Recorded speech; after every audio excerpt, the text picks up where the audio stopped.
Hey guys, I have taken it upon myself to hijack Great Bear 1982's channel. I was hijacked. Help! Help! I was hijacked. But It. actually, most of you guys don't know me, so I'll introduce myself. I'm James Wright, a good friend of Joel's. Yeah, what he said. Been friends since 5th grade. So I've hijacked his channel and using his camera, or my camera, and my stuff to do a video. Because on my channel... Because I'm broke. I'm broke. Yeah. I'm poor. It's okay though, because I'm happy. Yeah. But on my channel I do model trains, which is, you know, a lot of you guys instantly go to the ADAR on that one, but you know, it's fun in its own way. But we're here about guns, and I'm beginning to get into guns. So I do reviews on model trains and tell people what sucks and what's good about trains. So I figured I'd just kind of come over here and hijack Joel's channel and tell you guys just a couple things I learned about weapons. First of all, this weapon is safe and clear. There's nothing in the chamber. Yeah. Clear and safe. You know, I guess that's the order it's supposed to go in. But what I'm here to talk about, this is my first weapon. It's a Glock 19 Gen 4. But you know, I've noticed that there isn't any real information on YouTube about the little tack lights you can get on eBay for 30-40 bucks. So I figured I would go over that and maybe do a review, taking the model train review stuff over to Joel's channel.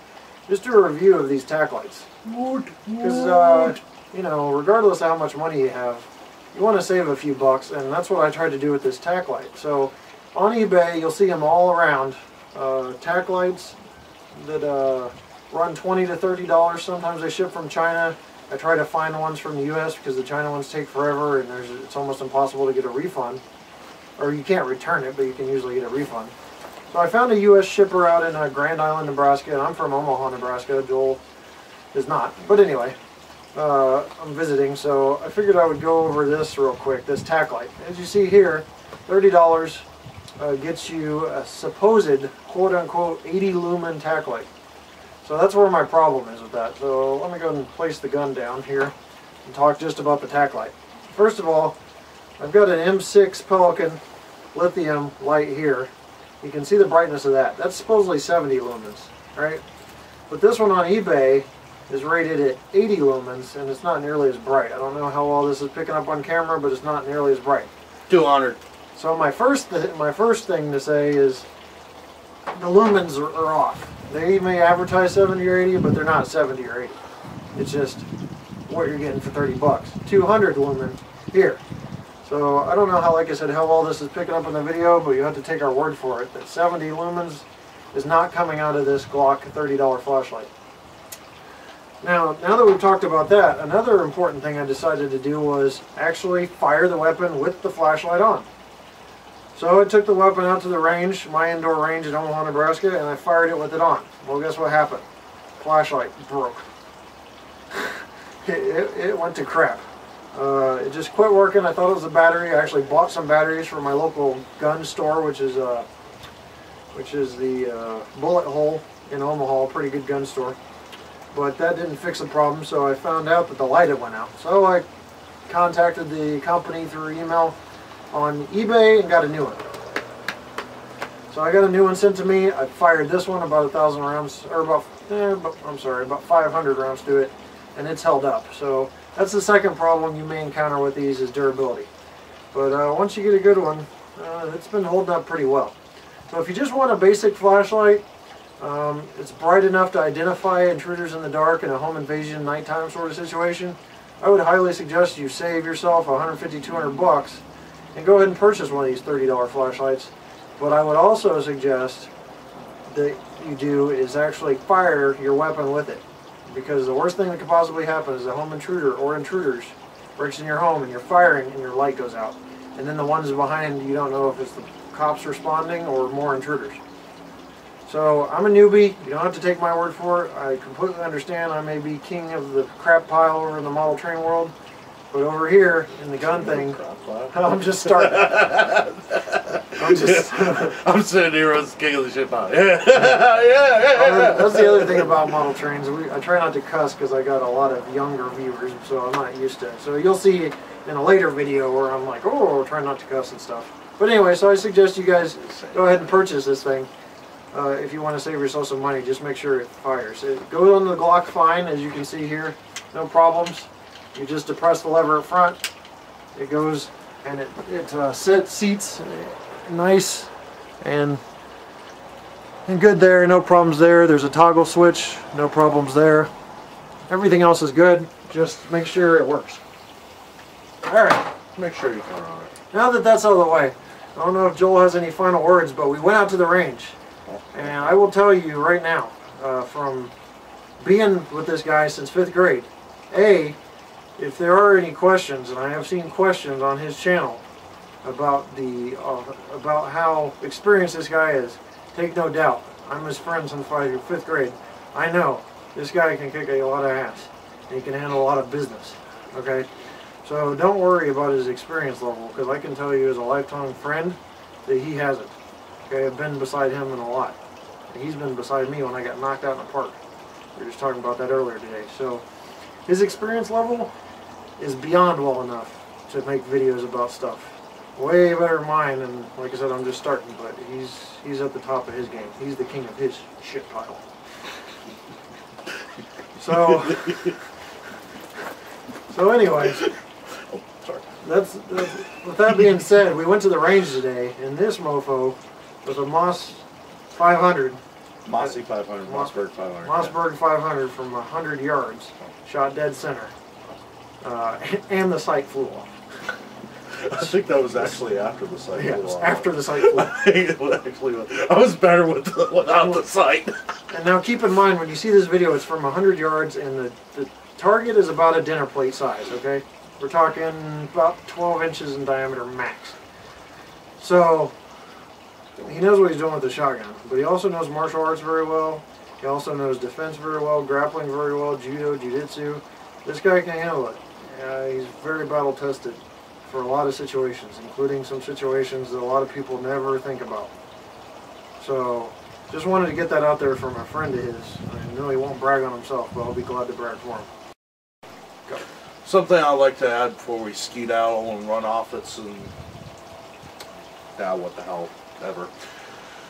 Something else that you want to look at when you're looking at a gun and a weapon like. And here's something that a lot of people don't understand. A weapon light on any weapon,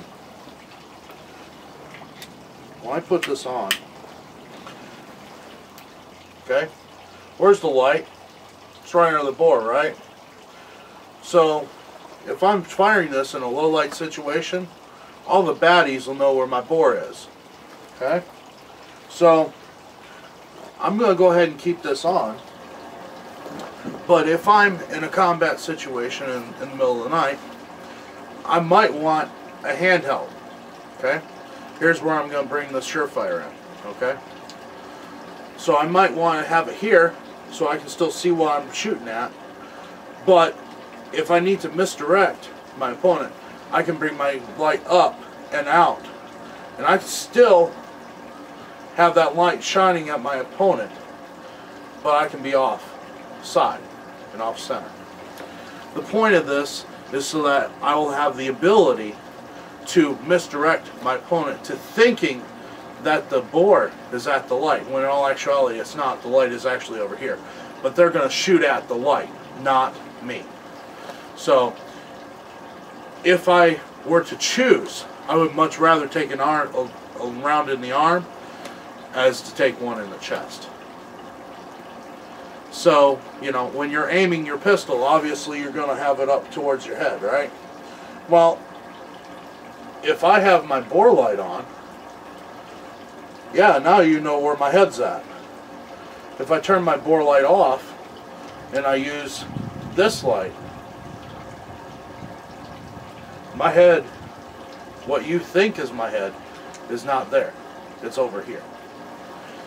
So that's one thing that can save you with a bore light. Like all things, everything has its place and it's time.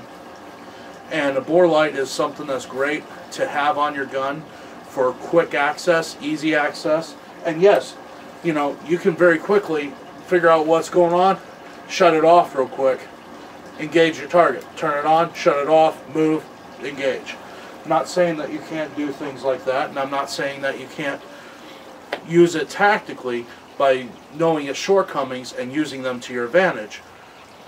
But that's the whole point of everything, is knowing everything's advantages and its disadvantages and flipping it around to use it to your advantage.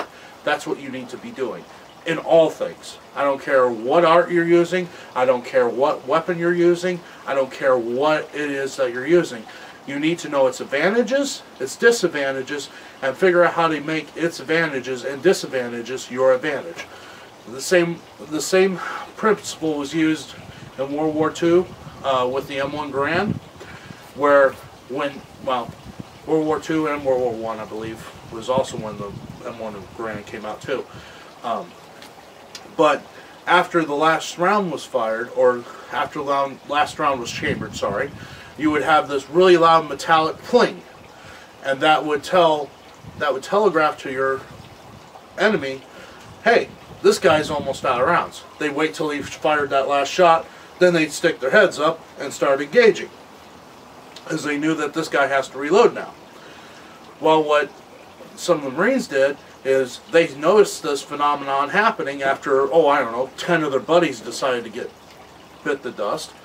And so they realized, well, why don't we just take our magazines, throw it against something hard, get that metallic pling, even though, and we'll do that with a full magazine, so that when they pop their heads up, we'll just put a round right in the dome. That is the same type of situation that we're talking about. Using a disadvantage, the pling, to make an advantage, to create an opportunity.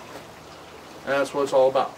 So, just something I'd like to add on lights and everything else in general. So, like I said, techniques are situational, principles are universal. The technique is the light.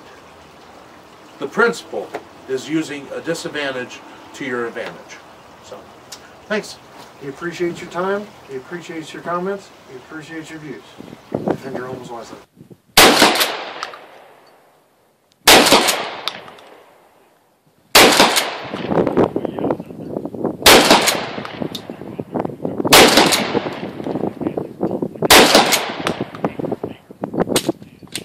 No sight! Yeah. Look at that bullseye, son of a gun. That thing's dead center. Couldn't have frickin' asked for a more dead center bullseye on that thing. Just a little scale for you. Frickin' size of a plate. That's the size of this target here.